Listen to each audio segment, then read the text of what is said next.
Evening, everyone. Thank you. Welcome to the 21st edition of Talk20 Hutch.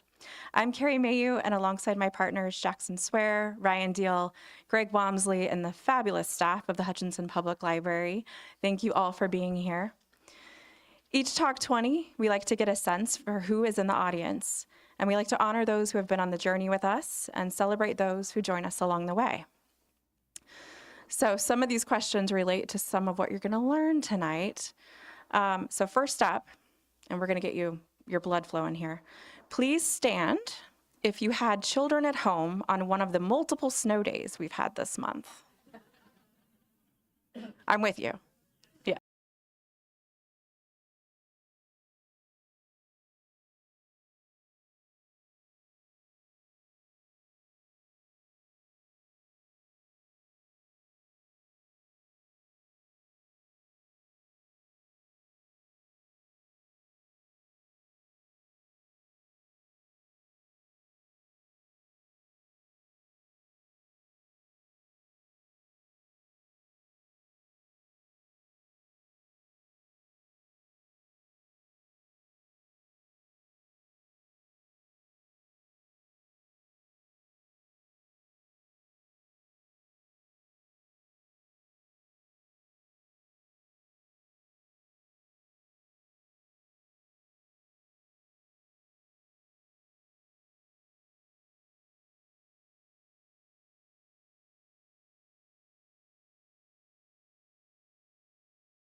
Is teaching us about their expertise or sharing a personal journey that they have been on, it requires vulnerability to stand up here and share their life with us. So as you listen to these stories, I invite you to consider each presenter as a friend you are rooting for. And I want to share a poem by David Gate to offer you that mindset. The poem is called, thank you. She just told me good job.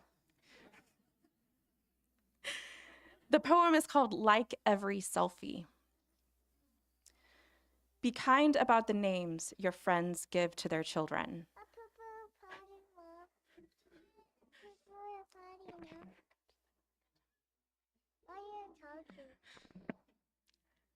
She said, I pooped in the potty, Mom. Okay, I'm gonna start over.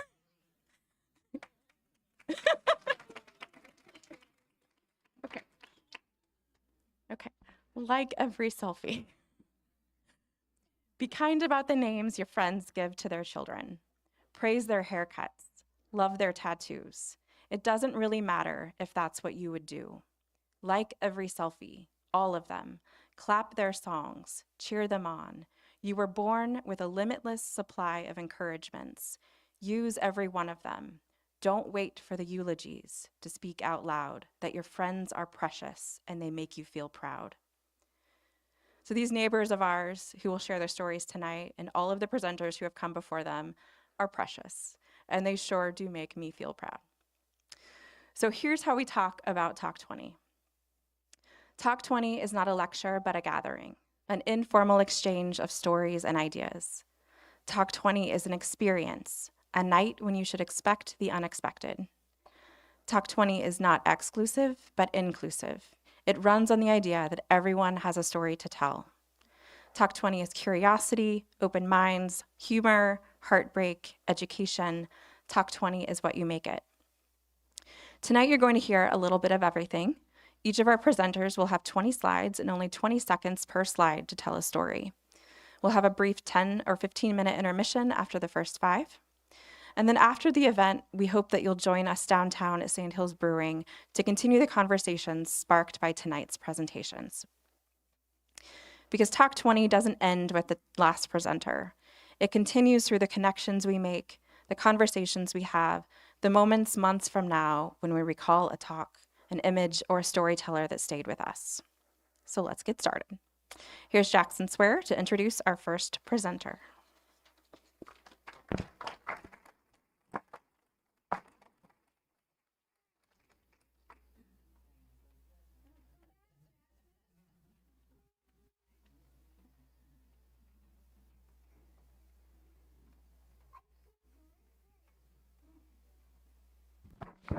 All right, sorry about that. Communities are built from humanity. Humanity is simple, be you. Simple ideas can have a great impact on humanity, so long as the vision isn't small. Please welcome J.K. Vann with Food, Fun, and Friends.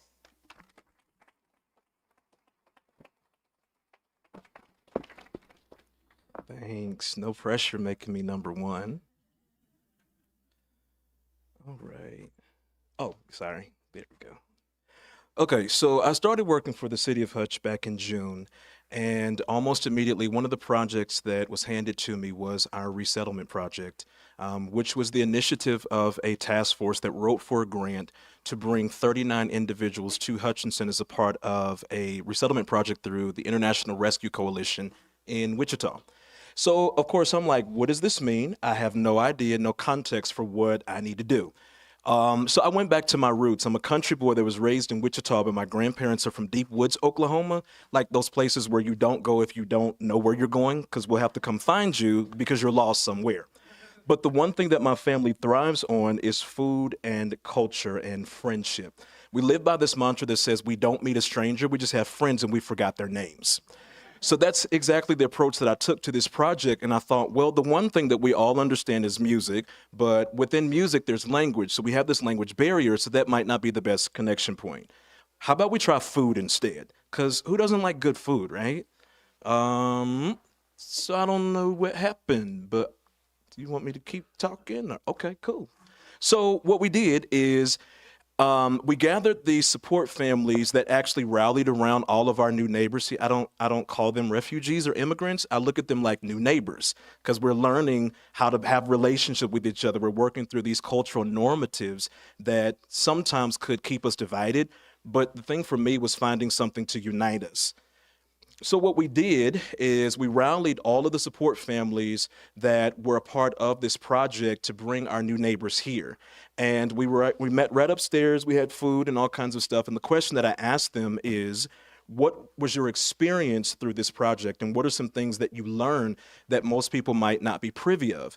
And one of the things that we extracted from that conversation is that we didn't know how best to connect with our families until we'd made the decision to step out of our norm and step into their reality and try and make sense of it somehow.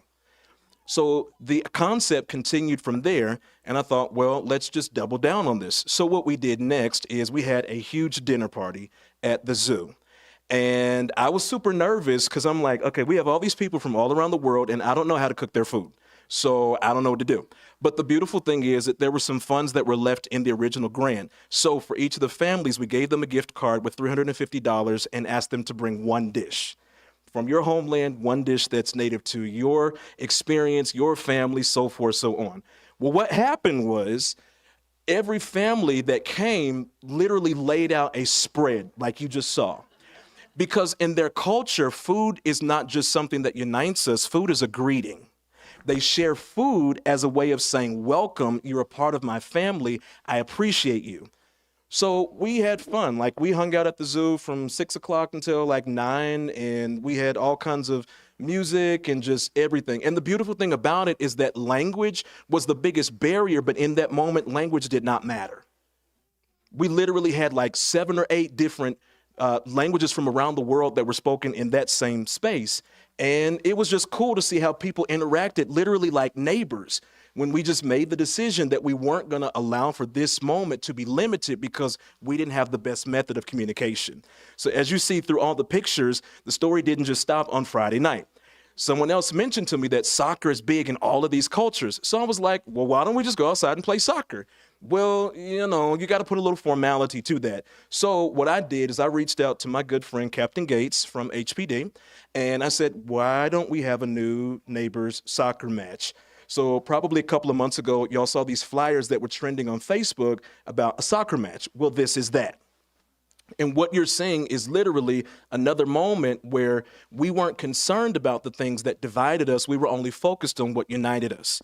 And the cool thing about this is you saw HPD and all of these kids from everywhere that were just hanging out and laughing and talking trash to each other and against each other. And it was just fun. In that moment, they were able to connect with those that are a part of the force that protects our city, but we didn't see them as police officers. We saw them as neighbors. And the police officers didn't see our new neighbors as immigrants. They saw them literally as new neighbors. And so now when we go around the city, it's amazing how the dynamics change, and we literally talk to each other like we're neighbors and we're family. One thing that happened at the end of the soccer game, there was one gentleman, and if you study cultural normatives with some of our new neighbors in their culture, the norm is that men communicate with men. Men don't communicate with the family. And I understood that just, it's this thing called read the room and just see what works. And if it doesn't work, stop and ask and then come back. One of the dads from one of our families came up to me afterward. And he typed it in Google Translate, but his message to me was, I will never forget this moment because you treated me and my family with so much kindness. So you're in my family now. And everywhere I see him, everywhere I see his family, his wife, his children, his grandchildren, they come up to me and they embrace me literally like I am one of their own. Because a simple moment in which we chose to be humans spoke to the heart, as opposed to just the head. The norm is that we always want to connect based on, did I kill this off? The norm is that we want to connect on head knowledge, but it's the heart that communicates to the heart. You don't have to have head knowledge to see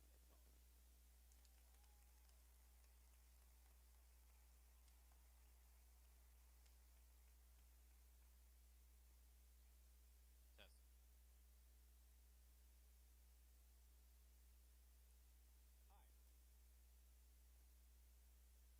really move to the heart. And that's the end of my TED Talk. Test a few things. Should we unplug it and plug it back in? Test. Hey, thank you, tech guy. Way to go. That's Christopher Acker from Salt City Sound, everyone. All right. Next up. Hutchinson native Christian Vieyra is here to share some of the extreme highs and lows he found in his pursuit of a career in music. Resilience against the odds and struggles with social anxiety, self-doubt, and depression led to many exciting experiences and a passion for giving back. Here's Christian with Do It Anyway.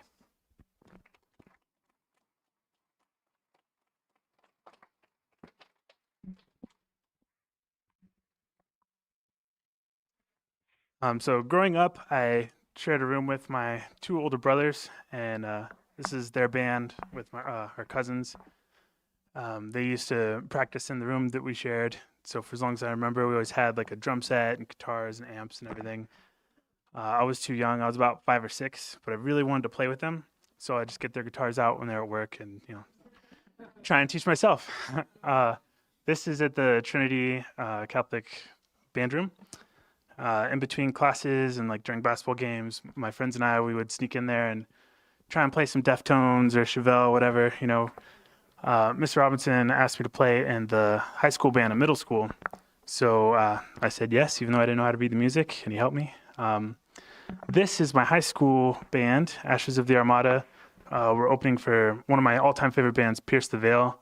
I structured my lunch schedule to be able to focus on writing the album and booking tours.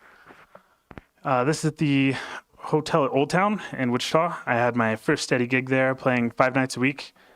And it was how I was able to save up for an engagement ring, and how I was able to meet this man, Brad Renele, who is a family friend of someone I met later on in LA.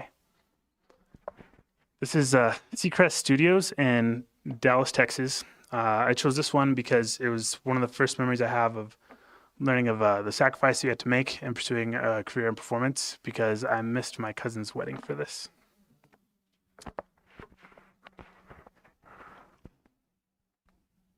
This is at the Viper Room on the Hollywood Strip in LA with some fellow classmates. It was my first gig with that band, and so the door person didn't know who I was. I was trying to get in, and Tom Morello from Rage Against the Machine came walking around behind me, and turns out he was actually on our guest list, so I got to meet him later.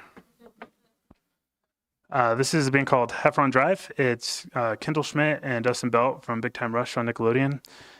I met them from Brad Renelay from the hotel here at Wichita, and that's at the U.S. Olympic send-off in 2016 on Venice Beach. And so next thing I knew, we were playing in Mexico City on live TV to an arena of like 30,000 people with Demi Lovato for like an awards show.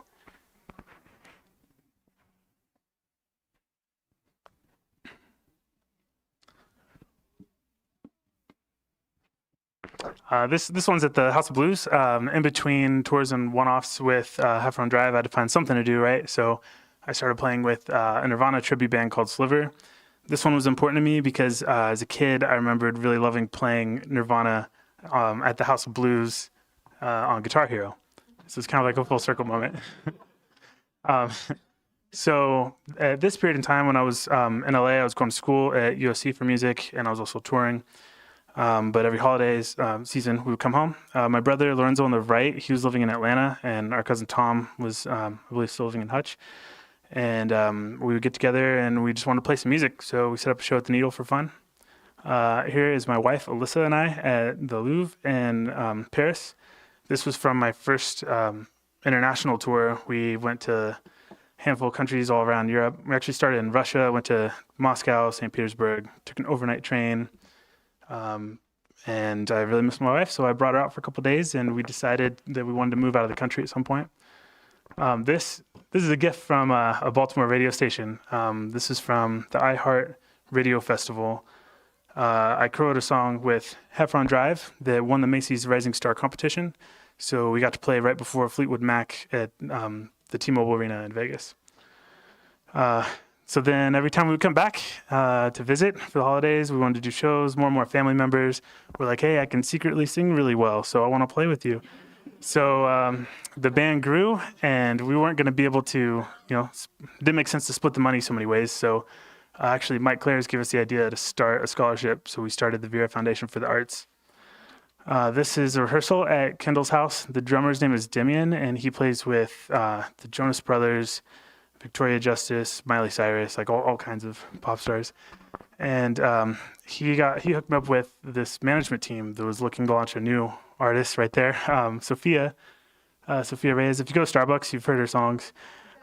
This is after about a year of opening festivals. This is at Cabulin in Monterrey, Mexico, for about 45,000 people. And it was just really cool to see like starting out and how it built. This is a Spotify commercial that we filmed for one of our single releases, and it went on to go 11 times platinum in the States, 8 times platinum in Spain, and several certifications in many other countries. We also got to do a commercial for the W Hotel in Bogota, Colombia, which was a very quick 24 hours. This is Andres Cepeda. He's like a massive Latin pop singer. He sang for Encanto at the Hollywood Bowl, which I watch with my daughters all the time. So it's really cool to see them get excited and say that, hey, Daddy, you played with that guy. It's live on Telemundo.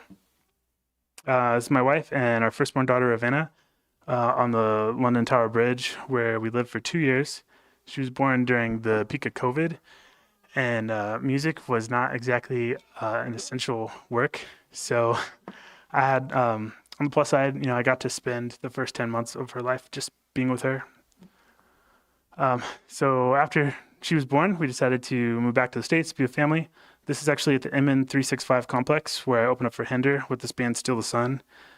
The frontman, he had actually passed. He was battling cancer about a year ago, and he won, but then had complications with the medication he was on and ended up passing away.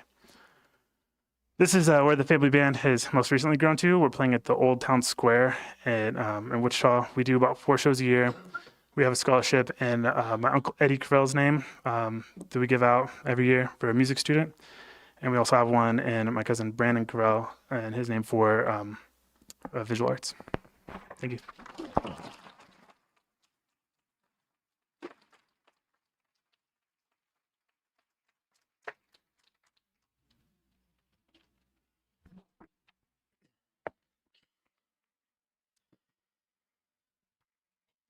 You can become allergic to red meat from a tick bite?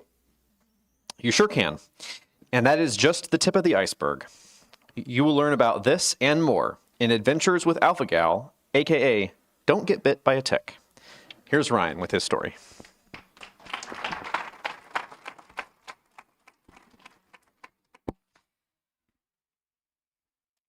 Okay, disclaimer. While technically I am a doctor thanks to a PhD, I am definitely not someone from whom anyone should take any medical advice. Remember, it is always important to talk to actual healthcare professionals who have formally studied that field when it comes to healthcare decisions. Okay, now on to the Talk 20. After my dad's murder in May 2022, my life greatly changed, including spending much more time at my parents' house, which is in a beautiful part of southeast Kansas. It is out in the country with lots of trees, lots of wildlife, lots of flowers my mom has planted over the years, and also lots of ticks. In addition to work on top of, inside, and under the house, I take on many projects around it, including reclaiming a trail behind the house my dad had started working on before his death as a surprise to my mom, and taking down trees and limbs from windstorms. Despite many prevention efforts because of Lyme disease and Rocky Mountain spotted fever, tick bites still occurred. Some soul searching about a major life decision led to an impromptu trip to clear my mind. On the second major hike, extreme fatigue hit me while I was 5 miles out from the trailhead. A bit worried about making it back, I briefly borrowed the use of a backcountry site, slept, regained strength, and to make it back to my car. The plus side is I didn't have to worry about ticks, just rattlesnakes. Soon after getting back to my car, a sign greeted me thanks to the removal of about 2 inches of wire by a desert creature that I was sure was highly adorable when he ran off with a souvenir. While the car and I were thankfully still functional, 2 more incidences that summer involving throat issues and then sleeping for 12 plus hours the next day led to great concern. Rather than just tell me I was a middle-aged man, my doctor took me seriously. At first, he was worried it was my thyroid, but those tests came back negative. All my initial blood work seemed fine too. He then had me tested for sleep apnea, but those results were okay. Meanwhile, my mom's severe joint pain led to fear of rheumatoid arthritis, and then she became extremely sick with coughing and her throat swelling. Fearing she was anemic, she tried eating red meat, but just felt worse. Her nurse practitioner tested her for tick-borne illnesses, thanks to my mom having Rocky Mountain spotted fever in the past, and the test came back positive for alpha-gal. I put the pieces together, requested lab work, and sure enough, my tests were also positive. A tick-borne illness that causes an allergy to red meat, especially from hoofed animals that can last a few years to life, had been on our radar, but we didn't know the name or much about it. Technically, I could eat chicken and fish, but my doctor just told me to go completely vegan.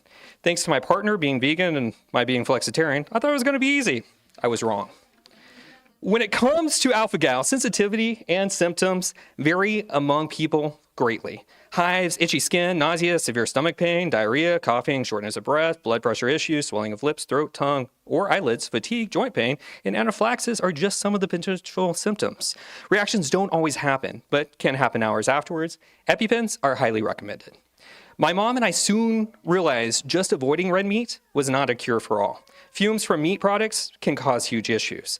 The same goes for clothes, soap, makeup, and anything else one may touch that is made from certain animals. A colleague of mine even knows someone who was sent to the emergency room thanks to leather seats. Dairy is best also avoided because that too can cause severe reactions in some people. Flour is not always safe. To whiten sugar, bone char is often used, so any of those brands can be an issue, which in the United States, where sugar is added to so many things, so much has to be avoided because of that, for those with that sensitivity. Eye-opening to us was also medicine and vitamins that can trigger reactions thanks to ingredients like gelatin. Another red flag is magnesium stearate, which can be derived from plants but often comes from mammals. Even finding allergy medicine was extremely tricky for us. Plus, exercise can also trigger reactions, hence why my hike did a number on me. My mom was extremely excited about her new refrigerator and getting ice and water from the door until the bone char in the water filter triggered reactions. A plug made it usable again.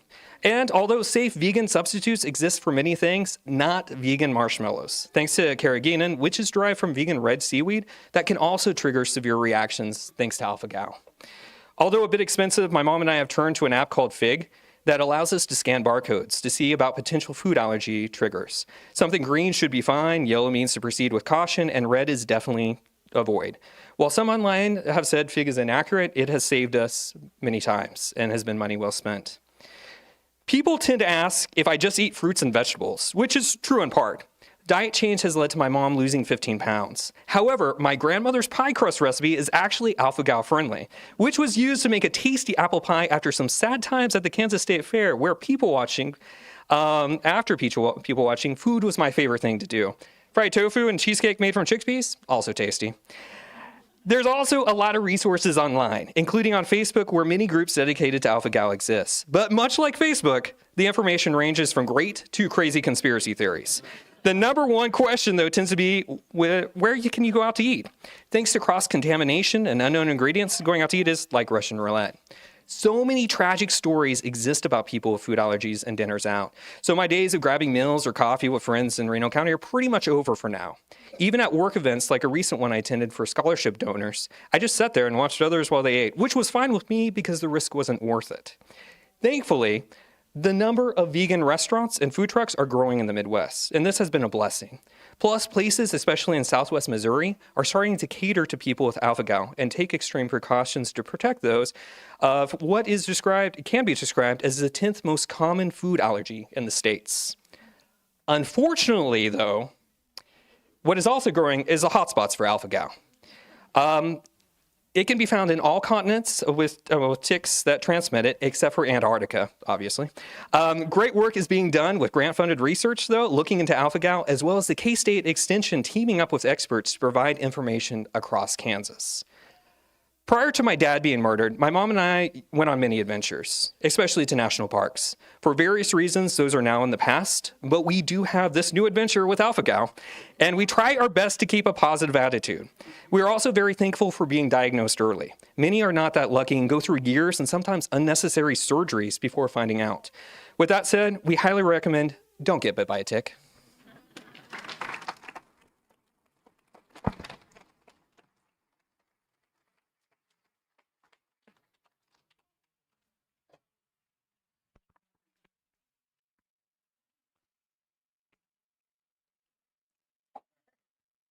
When Sunflower Yoga closed in June 2024, the yoga community mourned.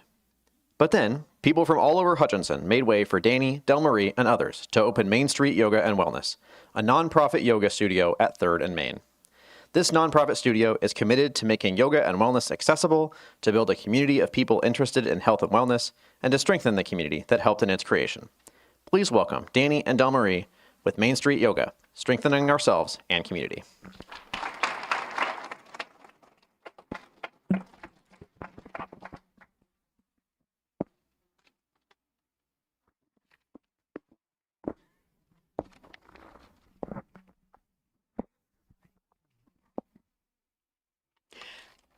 Dr. Wendy Hobart opened Sunflower Yoga, Hutchinson's first yoga studio, in 2015.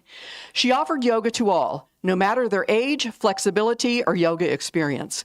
When she moved, a popular teacher, Brian Martin, bought the studio, shepherding it through some lean pandemic years. Unfortunately, the studio closed in 2024. We were heartbroken. Our group of students and teachers asked the landlord, Pippin Williamson, about reopening the studio. Pippin had other plans. He was excited to take the studio space to expand the Sandhills tap room, where we will gather later. As a consolation, he gifted the studio's beautiful floor to us. You have heard that it takes a village to raise a child, but it takes one to open a yoga studio, too. Joey Short removed the old studio floor. Michelle McCartney created our logo. Lou & Company discounted our rent for the first several months. Nick Hempel photographed our teachers, shot the drone footage you will see later, and refused our payment. Gay and I put on our lawyer hats and created our nonprofit 501c3 corporation. We asked for donations. Our founders include individuals and couples, yoga instructors, and a company based in Yoder. By the way, we're still looking for donors, and your donation is tax deductible. Please see me after the program. After more meetings and decisions and painting and cleaning than we ever anticipated, Main Street Yoga and Wellness opened at 3rd and Main on Saturday, October 19. Just prior to opening the doors, we took a meditative moment for a cleansing ceremony, and though we said we were confident, we were wondering, will anyone show up? And show up they did. There were sample classes, sun salutations, and pizza from Dani's restaurant, Pizzacco's. We drew for door prizes donated by Main Street neighbors Smith's Market, Sage River Market, and Holly's Sweet Treats. And then, though serious yoga instructor Dani rolled her eyes, there was kitten yoga. Our first nonprofit collaboration was with the Hutchinson Animal Shelter. Director Michaela Schomer brought 20 adorable kittens, and we filled the studio with adults and children and lots of laughter. We know at least 2 kittens were adopted after that event because Puck and Titania now reside at my house. When I was younger, stress and anxiety sometimes completely consumed me. As I moved through my 20s, I searched for ways to raise my awareness and consciousness and to heal. The same practices kept surfacing: meditation and exercise, particularly yoga. The 8 limbs of yoga were powerful tools for healing my body and mind. They gave me space for physical and emotional work, helped me release tension, recover from strain, and build resilience despite the demands of my daily life. Through meditation, one of the 8 limbs, I've learned to quiet my mind, ease anxiety, and find clarity. There were days when I could barely walk, and others when the stress and anxiety felt unbearable. I was growing my restaurant, maintaining my home, and navigating my personal life. But I felt like my body and mind were spiraling out of control. That is when yoga became so much more than a physical practice. It became a lifeline. Yoga and exercise and movement had always been a part of my life, and I had practiced yoga off and on over the years. But initially, it was purely about building strength and flexibility. As I deepened my learning and practice, everything began to shift. The practice of yoga has taught me how to live with mindfulness, compassion, and balance, not just on the mat, but in every aspect of my life. Over time, it has also become a tool for raising my consciousness, helping me see life with greater clarity and align with my soul's purpose.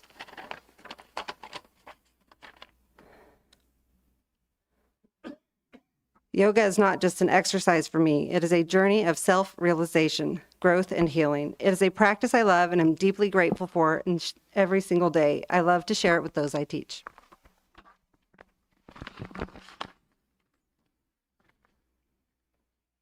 Yoga is not a religion and will not interfere with your personal religious beliefs. The practice of calming yourself and looking within is not tied to any particular belief. Another myth is that to practice yoga, you have to be young and flexible. Even if you are very inflexible, that improves as you continue your practice. You can trust me about that. Across various medical disciplines, multiple well-designed studies provide data showing that yoga practice has positive effects on cellular aging, mobility, balance, mental health, and prevention of cognitive decline. Anybody need that? How about your spouse? This is what our friend Dr. Gina Ritter says about how yoga transformed her life. When I first started yoga, I couldn't do all the poses. I just returned every week to improve my personal best. I've learned techniques I incorporate in my daily life to reduce stress. Over 3 years, Gina's lost 50 pounds. Here's what Shelley, a retired KDOT employee, says about her yoga journey. I started yoga in the spring of 21. My bone density test in early 22 increased by 17% as a result. Everything is better now. My breathing is incredible. What an amazing journey. We are fortunate to have this fantastic group of teachers. Each is certified as an expert, whether it is yoga, tai chi, fitness, or meditation. All are dedicated to our mission to provide our community with affordable opportunities for fitness, meditation, and yoga. They, like Dani, Shelley, and Gina, inspire us. To fulfill our mission, during the week we offer a variety of classes in the studio where we emphasize the health benefits of the community. Our goal is to collaborate with other nonprofits to enhance the health and well-being of populations they serve. I will leave you with this thought. There is no power for change greater than a community discovering what it cares about. We invite you to join our community at 3rd and Main. Your first class is free. Thank you.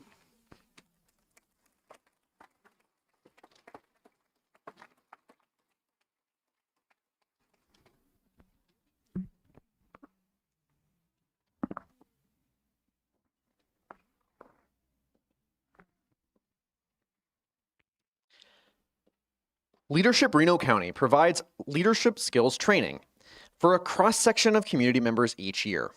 The skills are taught in the context of community issues and initiatives with the goal of increasing participants' level of civic engagement. Participants also gain skills that they are able to immediately use for the betterment of their employers and community organizations with which they are involved. Program Director Phil Auxier is here to tell us what makes Leadership Reno County so special in our community and how what the program teaches may help anyone make progress on issues they care about. Here's Phil.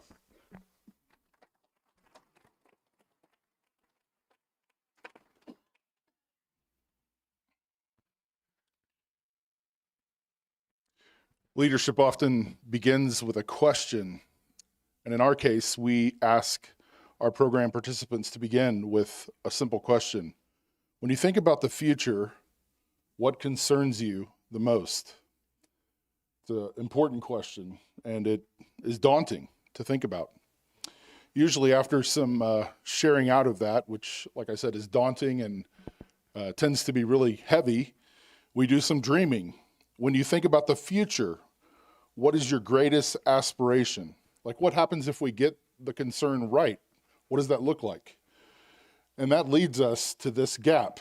There's a gap between our concerns and our aspirations.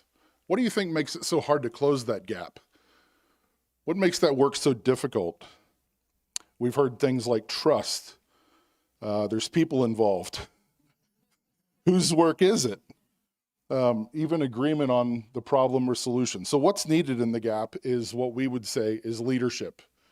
Leadership is mobilizing others to make progress on adaptive challenges, or moving people to do difficult work that maybe they didn't think they needed to do at the start, but now they need to do because of that gap. So that gap is provoking us to a different way of behaving. And so mobilizing people to make progress on adaptive challenges. We're distinguishing here between technical and adaptive challenges. Technical problems are things like when we break a leg. The problem's clear. I just need that leg fixed. I need to go to the doctor. I want them to do it quickly with some sense of fixing it and confidence and skill. I don't want a doctor that doesn't know what they're doing. But if I'm going to change my diet, it's a different question. It requires learning. What am I going to eat? What am I going to do in that moment? How is my family going to react to all the stuff we're eating? What could I try over the long term with curiosity so that I make progress and have changed my eating habits? So a lot of times we're treating those adaptive challenges technically. The leadership we teach isn't merely about a position. We're teaching that anyone can engage anytime, anywhere. And we start and engage in often risky work in our toughest challenges. This is the kind of things that we're doing. And one behavior that we engage in and teach is diagnosing a situation, distinguishing between the technical and adaptive elements of work, viewing the work we do from other viewpoints, considering who needs to do this work and what's their energy level. Can they even do that? And of course, related to this is how we ourselves engage in this. It begins with us. What affects us or sends us over the edge? How can we become more useful in more situations? What does it look like to act differently or to try new things or even to take care of myself? How does all that flesh out in stepping into some sort of leadership? And what about others? What new voices could be heard? And how can I rope them into this work? Rather than fearing change, how can I speak to the loss that will come with progress? And how can I inspire others with purpose? And do people really understand the why? How can I force purpose into all that I'm doing? How might I invite others into this work purposefully and yet still free them up to do new things? How could I skillfully help them to do something? And so the end game here is to actually do something. These behaviors are about progress. You see the wheel is moving in a certain direction. There's things that I see that need attention in our community. I'm making sense of that and I'm acting on that. So the more ways I can make sense of it, the more varied kind of actions I can pursue. So this picture shows a caveman drawing a circle. We're aiming for lots of different ways of making sense of that. There's not just necessarily one way. Just like this picture, a circle inspires a ball, the sun, a flower, a wheel. We make sense in multiple ways to act in many kinds of ways. We make sense of that. We also have to talk about the heat. We need heat in our community to move forward, and not just like physical heat, heat that's defined like this. Just like heating food helps us at times, we need heat so that we can make progress on things that we care about. We need to disturb the status quo and move forward. And so we have to take the temperature. We have our eyes on the thermostat, just like a lot of us do at home. We're looking at the temperature. Bitter cold may mean that there's apathy in our community and they don't care about a certain issue. Too hot, and we can't even talk about that issue.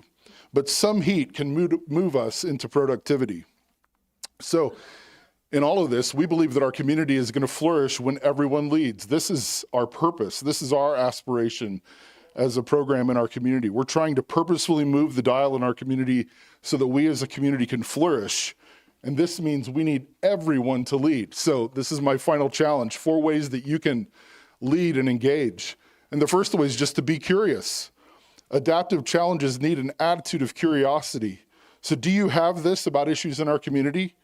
Or maybe you feel like you've exhausted all the data, all the feelings, all the ways of making sense of this. Well, of course you haven't. Just be curious. What else could you learn? That's what this first is. Secondly, consider an alternate way of making sense of an issue, an alternate interpretation. A friend of mine shared this illustration recently that a lot of times we have our opinion on an issue, and if we could just sit it there for a second, realizing that we're not minimizing that, just sit it there, and what's another viewpoint we could consider? Could we set our view aside to look at something through another's eyes?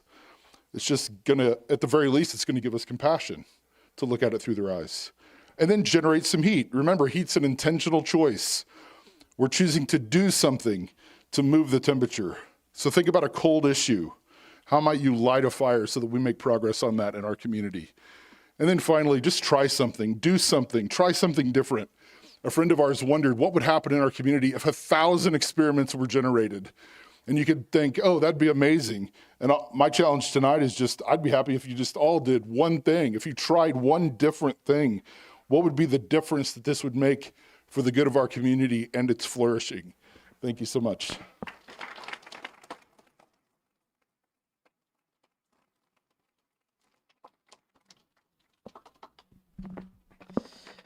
Thank you. That will bring us to a 15-minute intermission. We will reconvene at 8 o'clock. Thank you all so much. And in case any of you are wondering, yes, that was my mom.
Okay, welcome back to the second half of Talk 20. Okay, let's ignore the third presenter, but let's hear it for all the other presenters, because it's super awkward saying that right now.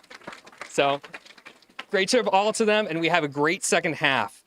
Up next is Jerome Kahn, who, with a brief journal of Zoe McHenry becoming a pilot. Jerome will document how, as her instructor, he developed in her a passion and a respect for flying and nurtured a 17-year-old young woman's talent, drive, humor, and moxie. Please welcome Jerome Kahn with Zoe's Moxy.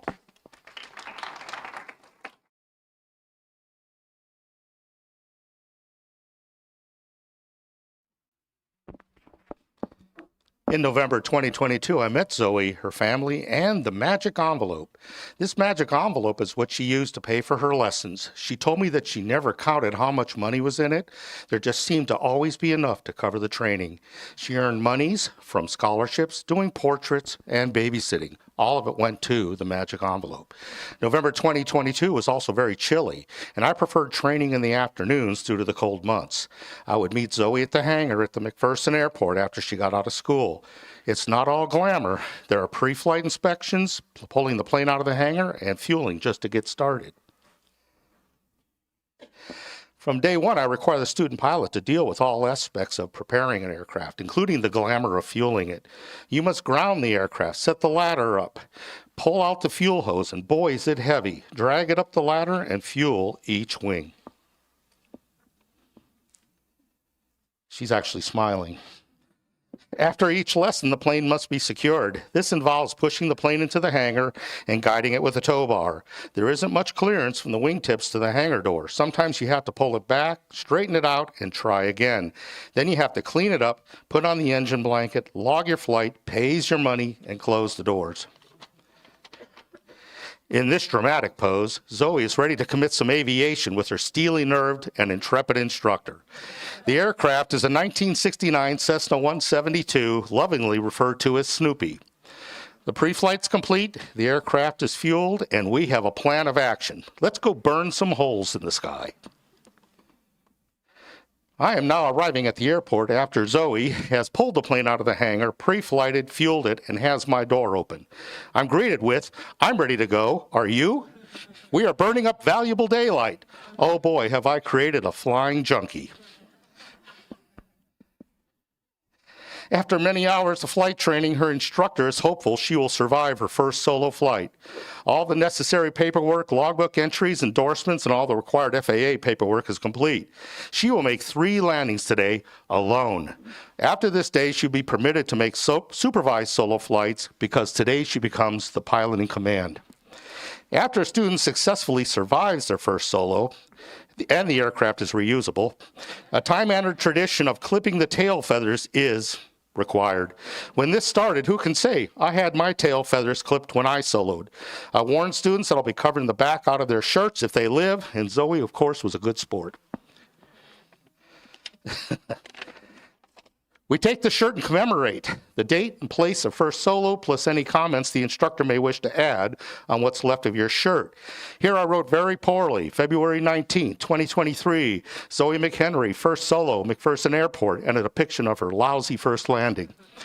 After solo and familiarity with other airports, I allow Zoe to get the plane ready, pick up her instructor.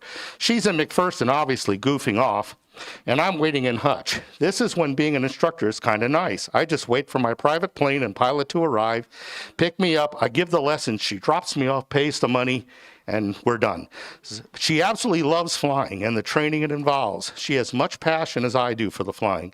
By now, she has done long solo flights to other airports. She has also done night flying and landing training. Now we begin the polish up with her required maneuvers and required landings to meet and exceed the FAA standards.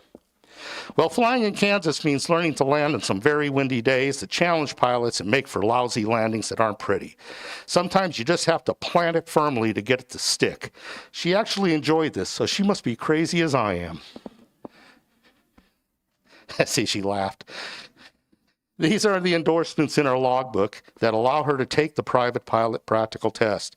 I'm certifying that she has all the required training and that she's qualified to take this test. She had demonstrated to the FAA she can safely exercise the privilege of pilot on August 24th, 2023. Zoe made arrangements to volunteer for Bridges of Peace in Israel starting at the end of August. Talk about tight timing. She had given herself only 4 days of leeway before she had to leave. She spent 10 months in Israel with other youth as a portrait artist and a publications volunteer. After the October 7th attack on Israel, we were all very concerned for her safety. She had a go bag and boots under her bed, and sirens went off every night for months. She would run with her group to the bomb shelters and spend the rest of the night there with her co-volunteers. This is the other girls that she was volunteering with. She came back to Kansas for a couple of weeks last August. She wanted to go flying because the only flying she saw were F-16s screaming overhead. I made arrangements to take her up, knock off whatever rush she had developed. She flew great, had a lot of fun, and the view is the Canopolis Reservoir and her smiling face. That's almost a smile, right? Flying is so much fun, especially for an old-timer like me. It's pure joy passing the torch to a motivated youth. This stuff keeps you young at heart. I'm just a big kid. There's Canopolis.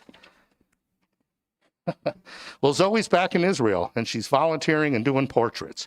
She is also starting an art gallery. She's been influenced from her experiences during her childhood travels, where her parents were missionaries in Africa. And she's now doing art of Holocaust survivors. She's talented. Zoe will be returning in mid-2025 to spend some very intense months of training for the instrument rating, and afterwards she wants to get her commercial and flight instructor licenses. Then who knows what? The sky's the limit. Fly with joy and passion, Zoe, and pass it on. If a broke yet determined 17-year-old high school student can do it, so can you. Visit your local airport and its people to discover what you thought not possible. It is well within your reach to become one that has slipped the surly bonds of earth and danced the skies on laughter silvered wings. Happy landings, everybody.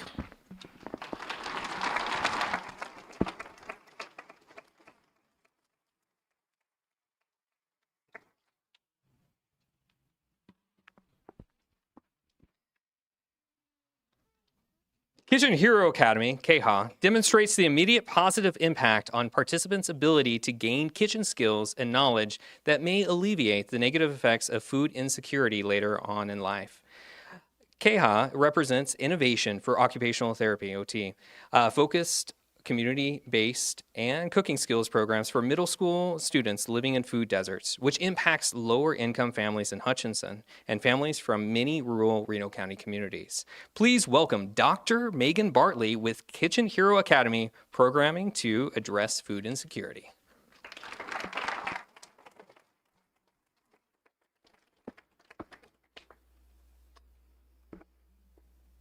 I'd like to start by thanking my parents, Reverend Kelsey Exline, Peyton Thiessen, my Spark United fam, my Boston University team, my best friend Katie, our numerous donors, sponsors, and community partners, and the one who continues to make dreams come true. I'm Dr. Megan Bartley, and I get the privilege of sharing Kitchen Hero Academy with you this evening. We call it KHA for short. In 2021, I created the free, comprehensive, manualized, 10-week summer garden-to-table cooking skills program for middle school students as my doctoral capstone in occupational therapy. Try saying that 10 times fast. One day, early on in my program, an OT shared about their work with food insecurity. I recognized that this accurately described my hometown right here in Hutchinson. I asked the life-changing question, if I don't do something about this occupational injustice, who will? And thus, KHA was born. Food insecurity is a lack of consistent access to enough food for every person in a household to live an active, healthy lifestyle. A food desert is described as an area in which it is difficult to buy affordable or good quality fresh food. In 2022, food insecurity rates in Reno County were higher than state and national averages at 13.5%. In Reno County, over 8,000 individuals are food insecure, and of those, almost 3,000 are children. While the 2023 data isn't out yet, the trends show food insecurity rose significantly across the country that year. KHA is evidence-based. Existing food programming identified 5 key components that led to significant changes among participants. These were hands-on cooking, nutritional education, physical activity, gardening and field trips, and a family component. These supported skill development, self-efficacy, applied learning, and carryover of skills. There were substantial gaps in the literature that I wanted KHA to address. These included a lack of OT-influenced interventions, limited studies and small sample sizes for rural communities, no manualization for the ability to replicate, and limited consistency across studies for dosage and location. As a brief overview, KHA's mission is to ensure that participating families living in a food desert and who are exposed to food insecurity are provided safe and engaging summer programming that supports the health and well-being of their children at no cost to them. This mission has been brought to life over the past 5 years through some critical partnerships I'd like to acknowledge now. We partnered with Hutch Rec in 2021 for the pilot program for the use of Elmdale for programming, and the city of Hutchinson in subsequent years for the homebuilder shelter in Cary Park. The Hutchinson Zoo allowed us to build permanent raised garden beds last summer, and Dillon's sponsors our ingredients every summer. First of all, this program is incredibly comprehensive, and it feels impossible to do it justice in 20 slides. But here it goes. KHA meets for 4 hours twice a week for 10 weeks during the summer. We explore every major food group, including kitchen basics, think blood and fires, cooking on a budget, and building their plate. Kitchen heroes create and stick to their group norms, trial spices and herbs, learn how to measure, read recipes, use different cooking tools like can openers, ovens, and crock pots, and they save KHA dollars for the KHA store as a budgeting and behavioral strategy. We write vegetable haikus and make butter from scratch. We take field trips to Miller Dairy, L&K Grain Farm, and 2 local grocery stores. We have a day of pond to table where we go fishing, learn how to clean the fish, cook it, and eat it. We learn about salmonella safety while cutting chicken covered in paint. They build confidence through their secret mission challenges, and sometimes it means we get hockey puck chocolate cookies. To meet the gaps in the literature, KHA contains an officially published manual with a supplemental KHA cookbook and workbook. Student materials are written at a 3rd grade reading level or below to support individuals with various needs and learning disabilities. The workbook contains interactive activities and nutritional worksheets that help them connect with new foods. The manual is currently 323 pages. It's extensive and comprehensive to facilitate replication in communities similar to ours. KHA represents innovation. This type of manualized intervention does not currently exist elsewhere in the world, and it meets the gaps of OT-focused, community-based cooking skills programs. So let's look at the numbers. KHA's data comes from pre- and post-surveys. After attending KHA, Kitchen Heroes show significant improvements in food preparation skills, food preference, self-efficacy in making healthy choices, and positive changes in family mealtime routines. The qualitative data demonstrates that Kitchen Heroes improve in their positive communication, can identify safe coping strategies, work appropriately with peers and in small groups, and are better at problem solving and conflict resolution. Every summer, we've seen immense relational growth among our Kitchen Heroes.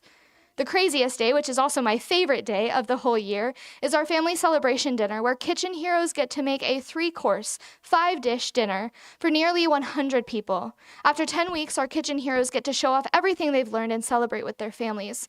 Kitchen Heroes are presented with a growth award, and they take home a set of pots and pans, cooking utensils, cookbook, workbook, and a t-shirt. And as I mentioned before, KHA is free. So how does that work? Glad you asked. KHA runs on generous donors and grants. We're always needing more financial partners, so if you're interested, please talk to me. I'm a dreamer. I dream God-sized dreams. Now that the manual is published and the curriculum is for sale, I'd love to see KHA support more communities across Kansas, the country, and the world. And we're currently creating Kitchen Hero Institute, which is the advanced high school curriculum. We have big dreams for KHA here in Reno County, too. KHA is hosted by Spark United Church of the Nazarene. We own the 3 garage bays by the Avenue A splash pad. Our God-sized dream is that someday, after architectural plans and fundraising, one of those garage bays will be converted into an industrial kitchen for long-term KHA programming. So I want to leave you with this today. It's a quote from one of our 11-year-old Kitchen Heroes.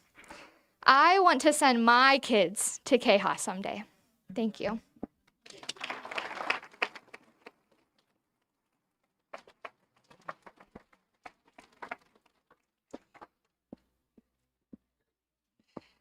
The Garden for Good program has been at the Hutchinson Correctional Facility East Unit since 2011.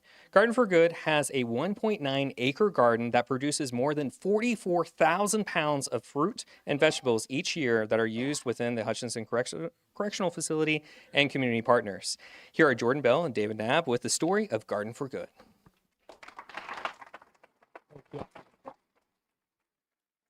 Before I give my thumbs up, I apologize for the unflattering pictures. That's what happens when you work for a state agency. And the only good thing is that it's taken about probably 10 years ago, so we both look a little bit younger. My name is Jordan Bell, and I'm the Major Chief of Security and Public Information Officer at Hutchinson Correctional Facility. With me, I have David Naab, who oversees the Garden for Good program. The Garden for Good program is located at the Hutchinson Correctional Facility East Unit. The East Unit is approximately a mile west of the Central Unit at the corner of Avenue G and Halstead Street. The Garden for Good program is a partnership between HCF and the Reno County K-State Research and Extension Office. As you can see in this picture last spring, representatives from K-State University, to include President Dr. Litton, far right in the purple, along with some of our residents who are part of the program. Mr. Naab will speak in more detail, but the Garden for Good program partners with local organizations to include the Christian Soup Ministry, First Call for Help, Open Door Pregnancy Center, Reno County Food Bank, and others that receive fresh produce from the Garden for Good program. Now I'll hand over the microphone to the true expert, David Naab.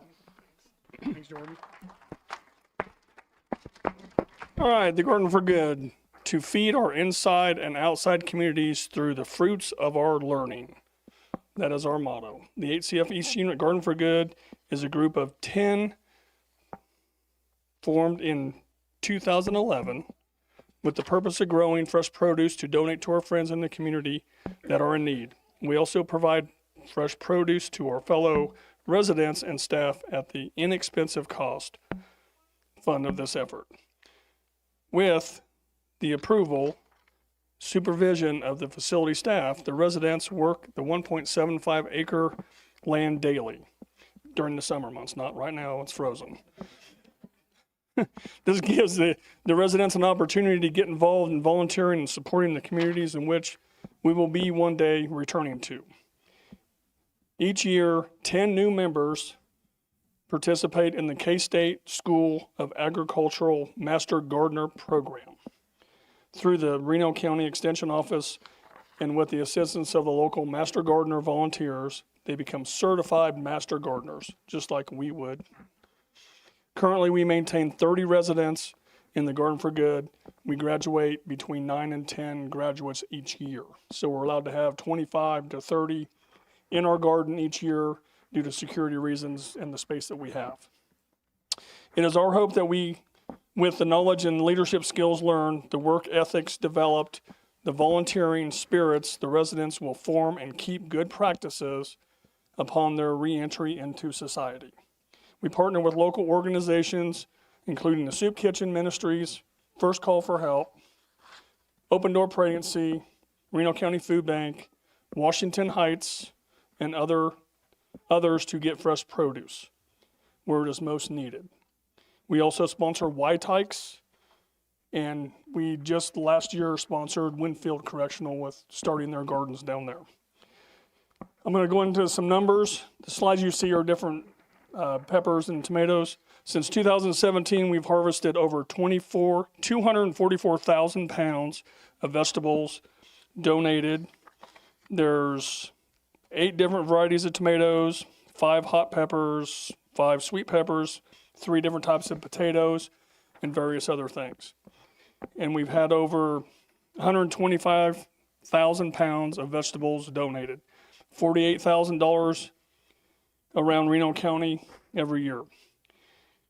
Every year our goals increase, and I'll go into some of those numbers right now. From the start that we started documenting donations, 2017, we harvested 23,000 pounds and donated 13,000 pounds, and we donated $1,000.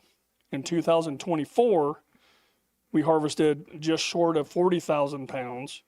We donated 20,000 pounds, and we donated $15,000. So from 2017 to to 2024, we've donated $48,000 to the community. So in 2024, the Garden for Good harvested 38,000 pounds, just short of 40,000 at the East Unit. Fell short of 40,000 pounds. It was a very productive year. We didn't have hail. We had good rains a little bit. So we remain encouraged to reach our goal every year. This is a great season. Also afforded us the opportunity to donate an additional $15,000 to organizations we have partnered with to assist throughout Reno County. We look forward to next year making our goal of 40,000 pounds. And this isn't 40,000 pounds of kale. This is 40,000 pounds of everything. So we have no waste. We have compost, part of the program. We also take our over-ripened melons to the Mustang Ranch, feed them to the Mustangs. They like melons. Once they figure out what they are, they're not going to get killed by them. So we don't waste anything. And most of the residents also get to purchase their vegetables, the ones that aren't in the garden. Each resident has their own personal spot where they can grow whatever they choose to do throughout the year. And then the rest of it gets donated or sold to staff or residents.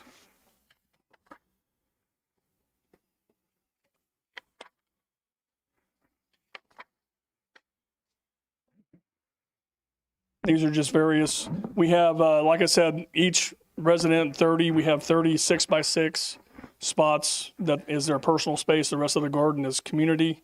K-State also has a plot that they give us seeds and plants and we grow it for them.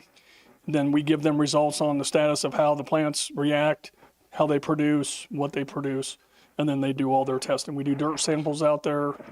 It's just amazing what these guys do. And I want to thank you, K-State and the Master Gardener Program, for all the volunteers that we have.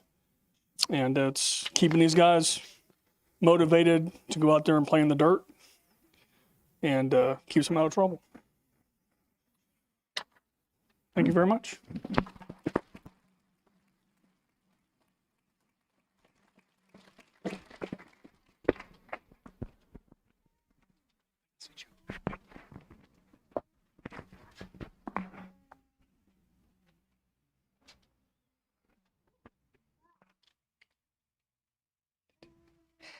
After a friend gifted Jason a deck of Live Your Values cards, he started carrying them around with him, asking others to go through the deck and examine the values that guide their lives. People from all walks of life, political leanings, and lines of work have indulged his request and shared with him their story of values and the way it has shaped their lives. Please welcome Jason Probst to ask, do we live our values?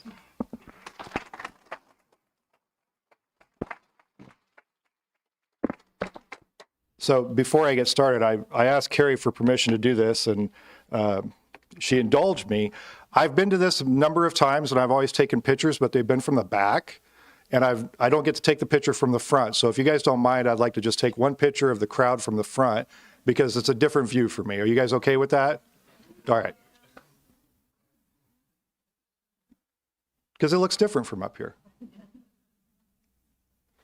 Thank you.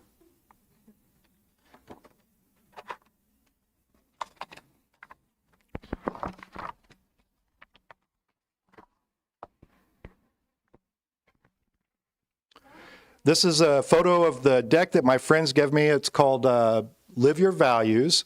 And she gave this to me about 2 or so years ago. Time in my life where I was maybe having some difficulty deciding which path in a lot of different ways of my life were the right path to take, and she thought that would sort it out. We defined value as something intrinsically valuable or desirable, and on this I was a little shocked that it was the fourth definition, way below money and use and utility. But we see this as a definition, but it's not really the right definition for this. I want you to think more about Aristotle's values and a way to live life. This exercise has 3 parts. You take about 78 cards and you sort them, and then you choose them down to 10, and then you sort those 10 or you rank those 10. These are my top 10 values from 2023. Number 1 being independence and number 10 being simplicity. And I think if I'm honest, I don't know that I was living those values at the time, but I wanted to be. I started asking friends to play the game with me, and they did. And we'd talk about our values and what they meant to us and how we were living them in our lives and how we weren't living them. And then we kind of looked at similarities and differences, and then the things that complemented our friendships. And these conversations about something so deeply personal, so uniquely human, was really rewarding to me. And it was a great tool for facilitating genuine connections. The friends I'd asked to do this always wanted to take a photo, and that kind of sparked a thought about some things in the future that I wanted to do. I wondered if this game could serve as a sort of guide, that once we knew our values, particularly me, and I had them in tangible form, would I be able to do a better job of weighing those actions, my actions throughout the year, against my stated values? And I wondered if I could get enough people to do this, would I start to see some trends? And I suspected that I would. So I started taking this deck of cards with me everywhere, and I took it down to Sandhills one night, asked a friend to do it, and before the night was over, I think we had everybody in the place doing it. It really kind of took fire. And I love watching people struggle to narrow their values down because it is a difficult exercise. And I'm fascinated by the way they do that. I took it on BAK with me. These are my friends. After a long day of riding at Frankfort, Kansas, we stopped for the night. And with these people, the most common value is fun or adventure. This one was taken at an after-hours event during the 2024 legislative session. I often get teased a little bit at parties or gatherings because I'm the guy that's always like, let's talk about serious stuff, rather than sports or the normal surface things that we talk about. But everyone groaned when I pulled this card out, and they were like, are you kidding me with this?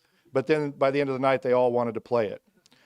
I tried to find players with different backgrounds, different politics, different positions, different family situations, and from different parts of the state. And I developed some theories that I wanted to test, so I made this agreement with everyone. I said, if you let me take a picture of your values so I can record them, I won't share who that belongs to without your permission. I always had a fun time doing it with legislators, and it's easier to get to do them if you give them a couple of drinks first. But after one night of doing this with a group of lawmakers, another one had reached out to me and said, thanks for bringing that game. It was so nice to have an opportunity for genuine connection in a place so often defined by superficial and transactional relationships. As I started to gather these results, I did start to see support for my theories. Almost without fail, everyone's top values are some derivative of love, family, meaning, connection, purpose, kindness. Some of the more typical values that we think of in culture were not there. I also noticed that most people had some related values in common.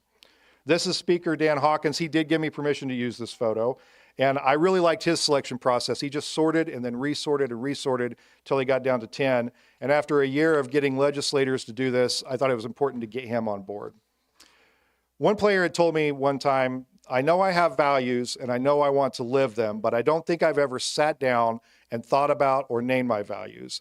And that comment really struck me because I wondered how many of us have never deliberately identified the values that guide the decisions in our lives.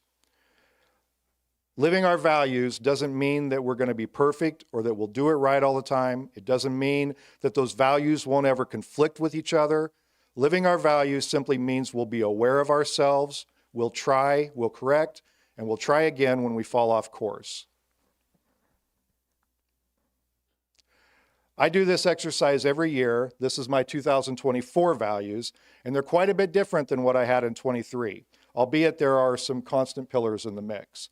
I haven't done 2025 yet, but I'm excited to see what values rise to the surface and the ways I'll be able to use them to help guide me in the coming year. Earlier this month, we had an event on my birthday, and I asked people to come out and play this game with me, and we had enough people that I could have used more decks, but I didn't have enough with me. But I visited with people and asked them to share their experiences with me, and they did, and this started another year of this weird experiment I do about values. I believe that we often find exactly what we look for in life. And if we put people into categories and identify all the ways that we're irreparably different from one another, that's what we'll see. If we use only the surface to make judgments about entire groups of people, we'll be incredibly successful in building that vision for our world. But if we dig just a little our vision starts to improve and we can see that our values, though maybe different, are a universal part of us all. When we're strong enough to show the world what scares us, what excites us, what hurts us, and what compels our souls, we can see well enough to build the vision of that world too. And if you think I'm wrong, I'd tell you just to look around this room. Because an idea more than 10 years ago took root, grew, and here we are, still together 10 years later, 11 years later. Tonight at Sandhills, I'll have 2 decks of these cards with me. I hope you'll come down and share your values with me. And if you're game, we built this website, and you can load your photos onto it and tell your stories, because these are really worth sharing. Thank you.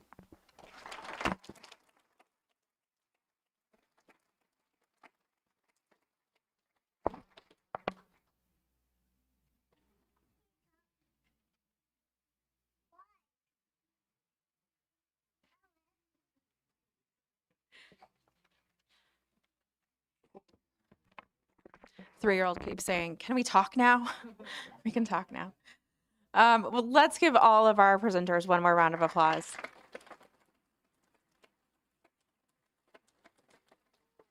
Thank you all so much, and I can confidently say I am proud of all of you, and I hope you all feel the same. As Jason said, you all are invited to go down to Sandhills to play the game or to continue conversations. I do want to give some shout outs to people in the room. You saw him come to our rescue in the middle of the event, but Christopher Acker, again with Salt City Sound, is the one who runs all of the sound, clearly, in our live streams. So you can thank him for that. And then right behind him is Lucas Singleton with the library, who is on video. So they're the ones who make the archiving of Talk20s possible. And you can, again, find all of those online at talk20hutch.com. And if you all have a story that you feel like you want to share, or you have someone else in your life who you think should be up here telling a story, we're always taking nominations. So you can tell us at talk20hutch.com or our Facebook page anytime throughout the year. But we look forward to seeing you again right back here on July 25th, 2025. So thank you all. Have a great night.